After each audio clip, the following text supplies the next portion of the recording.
अच्छा, तो हम ऐसा सोचते हैं कि भाई इसके लिए बहुत वक्त बिगड़ रहा है, लेकिन उसके बेनिफिट भी हमें ऑफ कोर्स दिखाई दे रहे हैं।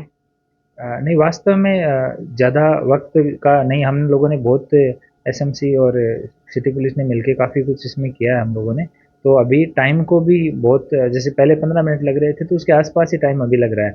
वो ऐसा लगता है हम बत्ती पे रुकते हैं कि टाइम बहुत ज़्यादा लग रहा है, पर वास्तव में ऐसा नहीं है। और उसके जैसे रोड रेज के इंसिडेंट है वो पूरी सिटी में कम हुए हैं, स्नैचिंग है वो पूरी सिटी में कम हुई है, सीनियर सिटीजन के रोड क्रॉस करने का जो है, पहले कोई सीनियर सिटीजन रोड क्रॉस करने में घबराते थे, अभी वो बहुत ईजी हुआ है। बच्चे अगर रोड क्रॉस कर रहे हैं तो काफ़ी सारे इसके दूसरे बेनिफिट हैं।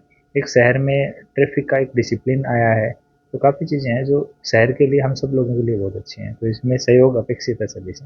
धन्यवाद। તો દર્શક મિત્રો, હાલમાં આપણી સાથે જોડાયા હતા ડીસીપી વિજયસિંહ ગુજ્જર, કે જેમણે ગત રોજ જ આ જે ટ્રાફિક ઝુંબેશ છે તેની શરૂઆત કરી છે. અને તેમનું માનવું છે કે ચોક્કસ ટ્રાફિકના નિયમોના પાલન કરવાથી શહેરને આપણે સ્વચ્છ અને સુરક્ષિત બંને બનાવી શકીએ છીએ. કેમેરામેન હિતેશ પ્રજાપતિ સાથે Monica Parmar, S9 news, Surat.